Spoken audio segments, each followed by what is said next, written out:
آج بھی یہی کچھ منظر دیکھنے کو مل رہا ہے، ہر طرف یہی منظر ہے۔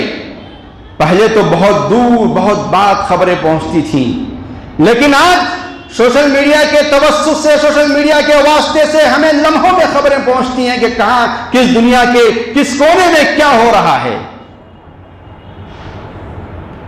جب راجہ داہر کے زمانے میں اس ہندوستان کی بہو بیٹیوں پر بہت زیادہ ظلم ہو رہا تھا تو یہاں کے مظلوموں نے دہائی دی مسلمانوں کو، جو کہ سارے عالم میں اس وقت انصاف کے علمبردار تھے، امن کے علمبردار تھے، غریبوں کے حقوق، مظلوموں کی مدد اور بے سہاروں کا سہارا بن رہے تھے، یتیموں کے سروں پہ ہاتھ رکھنے والے بیواؤں کے لیے سہارا بن کر اٹھے ہوئے تھے۔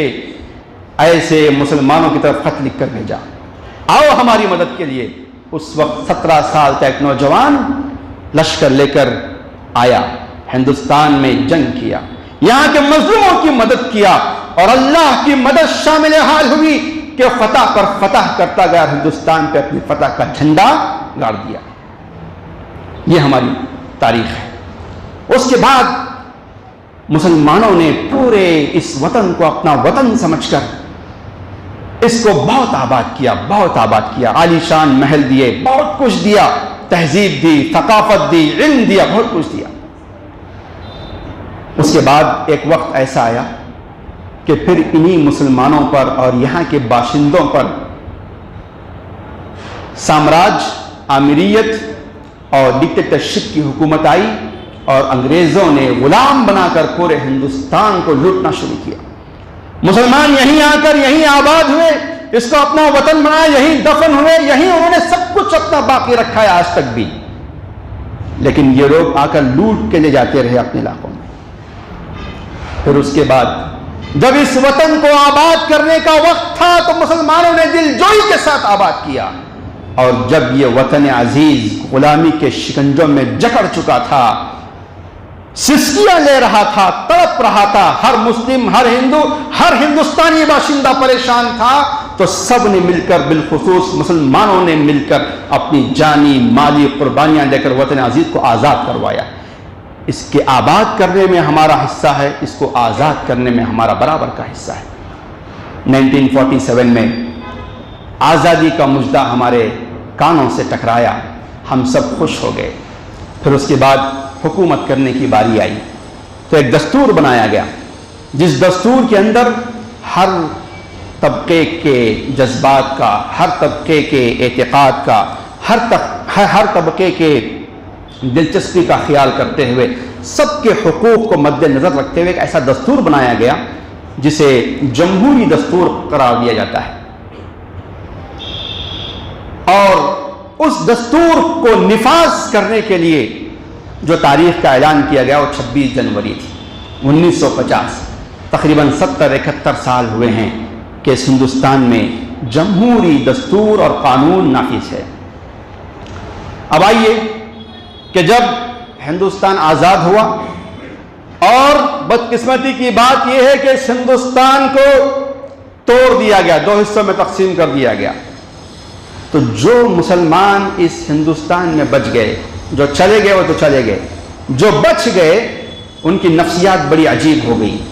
یہ سارے کے سارے مغلوبیت کا شکار ہو گئے، مرعوبیت کا شکار ہو گئے۔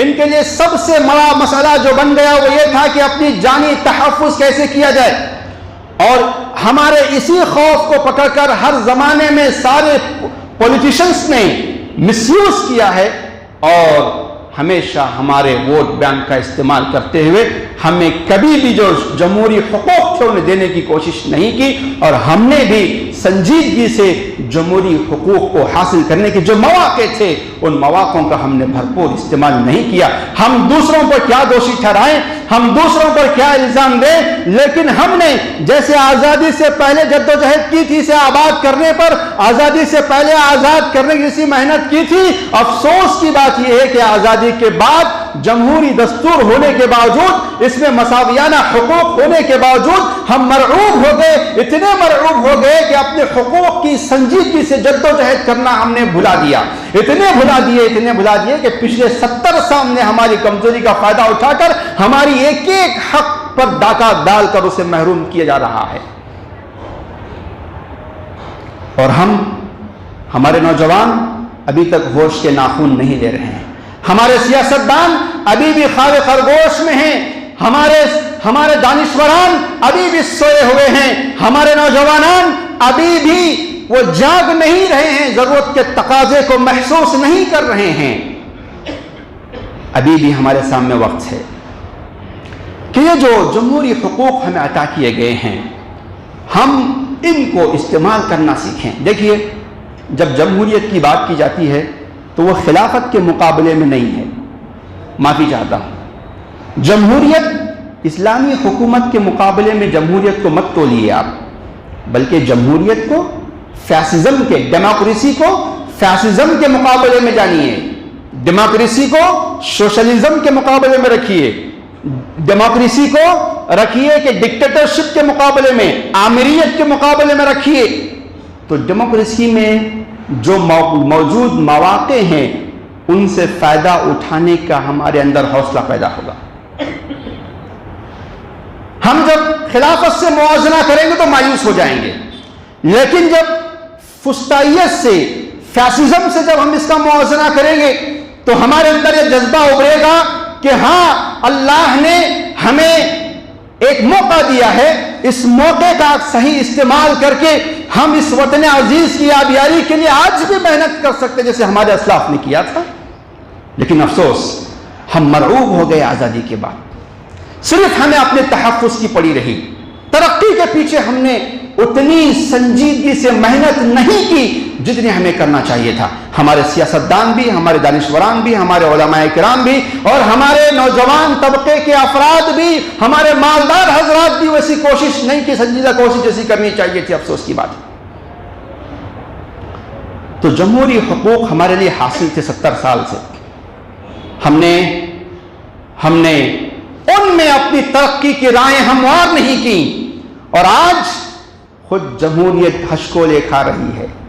جمہوریت اپنی چادر لپیٹ رہی ہے, فسطائیت اپنے پیر پھیلا رہی ہے, اور پتہ نہیں کب یہاں پر فسطائیت کی حکومت قائم ہو جائے, کب وہ اعلان کر دیں. بس تیاریوں میں ہیں. 2024 ٹارگٹ تھا, اب 2029 تک شاید بات جائے گی. لیکن پھر بھی ہمیں مایوس نہیں ہونا ہے. حالات کتنے بھی دیگر کیوں نہ ہوں, سخت سے سخت حالات کیوں نہ ہیں, ہم سے ہماری مسجد چھینی گئی, ہم سے ہمارے مسلم کشمیری بھائیوں کا حق چھینا گیا, ہم سے طلاق کے مسلم پرسنل لا بورڈ میں انوالو ہو کر ہمیں پریشان کرنے کی کوشش کی گئی. اس وقت بھی ہم خاموش رہے.